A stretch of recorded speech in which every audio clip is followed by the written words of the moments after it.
Olá, irmão e irmã, eu sou o Padre Ricardo. Vamos continuar. Hoje vamos fazer a segunda parte da vida e obra de Tolstói. Vamos agora falar sobre outras obras. Crítica. Ele tem um livro que é uma crítica, o livro se chama O Reino de Deus está entre vós. É uma análise da estrutura da sociedade à luz do Evangelho.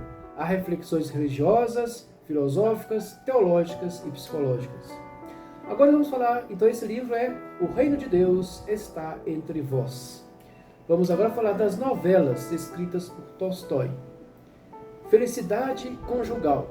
Felicidade Conjugal é uma novela que narra a história de Mara Alexandrovna, que tinha 16 anos de idade e casou-se com Sergei Mikhailich, que tinha 46 anos de idade. Aliás, tinha 36 anos de idade.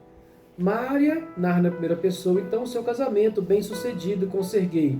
Destacam-se a confiança, a liberdade, o respeito entre o casal. Esse livro deveria ser lido por todo o casal, um livro espetacular. O Sergei, como era mais velho, ele tem muita confiança em Mária, e às vezes ele deixa que ela vá aos bailes da sociedade russa para que ela veja como que é a sociedade. Ele não tem ciúmes, ele confia nela, é um livro muito bom. Então essa novela é Felicidade Conjugal. Outra novela, A Morte de Ivan Ilitch. Ivan Ilitch era um juiz que adquiriu uma doença e começou a morrer aos poucos. E muitas pessoas estavam interessadas na morte de Ivan Ilitch, porque ele era um juiz. Então, quando ele morresse, ia ficar vago o cargo de juiz, então alguém ocuparia o seu cargo. O Ivan Ilitch, em seu quarto, morrendo aos poucos, ele vai descrevendo como é que é a experiência de morrer e de perceber que muitas pessoas, às vezes, estão até interessadas na sua morte. É um livro muito interessante. Então, essa novela é A Morte de Ivan Ilitch. Outra novela, Soneto a Kreutzer. Um homem que se chamava Podisnichev tinha muitos ciúmes de sua esposa, que era uma pianista que tocava acompanhado de um violoncelista.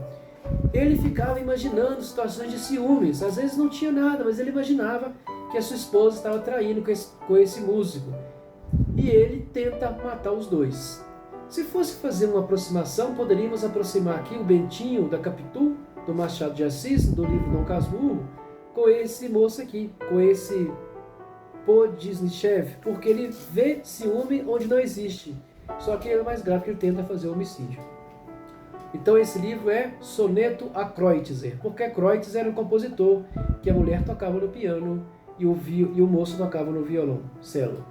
Outro conto, Padre se ergue. Stepan Kazatsky ia casar-se com a condessa Korokova, mas ele muda de ideia quando a condessa lhe conta que havia sido amante do czar Nicolau II. Então, Stepan Kazatsky, que serviu o exército, deixou o exército, entrou para o mosteiro e se tornou um padre. Então ele passa a viver como padre, ajudando as pessoas. E tem uma cena que ele foi tentado por uma moça quis tentar a vocação dele e ele sentiu o desejo, só que para não cair em tentação ele cortou o dedo com um machado. Aí a moça viu o que ele fez, a moça se arrependeu, entrou para o convento e se tornou freira, acreditou na vocação do padre Cierge. Outro conto, A Tortura. Agora, na verdade, vamos falar de outro livro. Então, esse livro que nós falamos agora, outro conto, o mesmo livro ainda, A Tortura da Carne. Esse conto é muito interessante. Eugênio, ele foi assumir a propriedade do pai dele e foi morar na zona rural. Só que ele ficava longe da noiva dele, que era Lisa. E ele começou a ter muito apetite sexual. E se relacionou com a moça que se chamava Stepanida, que um guarda florestal arrumou para ele. E depois ele casou com a Lisa. E mesmo casado, ele sentia muito desejo carnal pela essa Stepanida. Então ele é uma tortura da carne, porque ele quer ser fiel à esposa, que é muito boa, mas o instinto dele o leva para perto da Stepanida e não sabe o que fazer. Aí ele decide tentar suicídio. Essa obra também, que é A Tortura da Carne, também está traduzida como O Diabo. E esse O Diabo tem dois finais. O primeiro final, o Eugênio tenta suicídio, como na obra traduzida como A Tortura da Carne. E no outro final, o Eugênio tenta praticar homicídio, matar a Stepanida. é que o escritor deixou a tortura da carne como final e ele deixou esse o diabo, que é a mesma obra com dois finais possíveis, deixou os dois finais escritos. Agora sim, outra obra, Infância, Adolescência e Juventude. Nikolai Irtenev narra a sua história. Relações familiares e estudantis são tratadas. Ele trata da sua família, também trata dos primeiros exames que ele fez no colégio. Outro livro, outra novela, Kadi Murat. Kadi Murat era um chefe checheno que fez um acordo com os russos para derrubar o Shamil, que era um governo checheno. Nessa novela, lutas, mortes, traições, emboscadas e fugas. Outra novela, Os Cossacos. Numa aldeia cosaca, tudo ia muito bem. Existia um rapaz que chamava Kukashka, que estava para casar com a Mariana. E de repente chega à aldeia um oficial russo que chamava Olenin, que era oficial do exército russo, acompanhado do seu servo Vanilcha. E esse Olenin, que é o oficial do exército russo, ele se apaixona pela Mariana e a Mariana aceita essa paixão. Então esse livro é Os Cossacos. Essa novela é Os Cossacos. Outra novela. Agora então acabou. Agora vamos falar dos romances do Tolstói. Então esses foram as novelas, vamos falar dos romances. Primeiro romance, Anna Karenina. Romance passional. Anna Karenina era casada com um moço chamado Vronsky. Viajando no trem de ferro, ela viaja com a senhora e essa senhora lhe fala muito bem do seu filho, que também chamava Vronsky. E a Anna Karenina se apaixona por esse outro Vronsky. E foi um escândalo na época, porque ela era casada e se apaixona por outro Vronsky.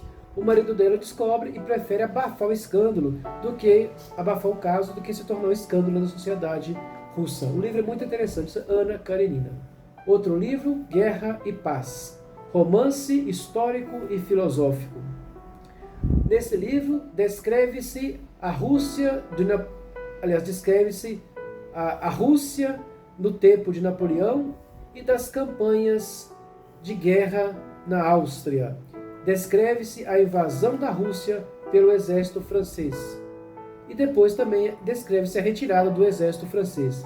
Esses fatos aconteceram de 1805 a 1820. Outro romance, Ressurreição. Esse Ressurreição é um dos melhores romances que eu li. Um príncipe russo, que se chamava Dmitri Ivanovich Negrudov, é um príncipe. Ele se torna jurado em um tribunal. E quando ele está no tribunal, ele descobre que a acusada se chamava Katarina Maslova. Aí ele lembra que a Katarina Maslova era uma empregada das suas tias, duas de suas tias, a tia Maria e a tia Sofia.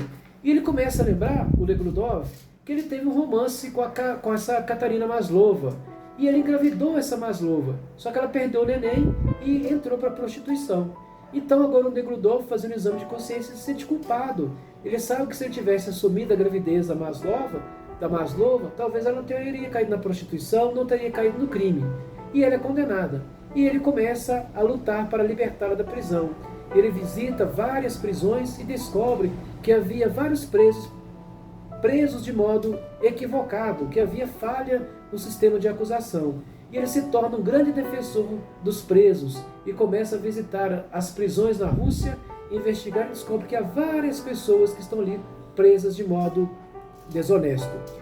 A mensagem principal, além do perigo de prender alguém inocente, é a consciência do príncipe Dmitri Ivanov Negrudov, que ele descobre que se ele tivesse sido uma pessoa boa sempre, ele ajudaria a ser as pessoas boas. Mas quando ele errava, quando ele fazia uma coisa ruim, ele prejudicava as pessoas ao redor e podia jogar as pessoas ao redor também no crime. Ele começa a ajudar os camponeses, ele partilha as suas terras entre os camponeses, mostrando que tinha um coração muito bom e se preocupa com os pobres. Tem até uma cena que ele começa a partilhar a terra entre os camponeses e um camponês pergunta para ele: por que o senhor não doa a terra para nós? E o príncipe explica: se eu doar a terra para vocês, vocês mesmos vão vender essa terra entre vocês e haverá outro camponês rico que vai explorar de vocês da mesma forma como os grandes proprietários exploram. Por isso que ele então não dava, mas dividia a terra para que os camponeses trabalhassem e vivessem do seu fruto do trabalho. E no final do livro, o príncipe Dmitri Ivanovich Nekrudov começa a ler o Evangelho e descobre que a alegria da vida é servir aos irmãos. Esse romance, Ressurreição, é um dos melhores romances que eu li. Irmãos e irmãs, espero que tenha gostado dos nossos vídeos sobre Lev Tolstói. Inscreva-se em nosso canal, ative o sininho para receber as notificações. Deus os abençoe.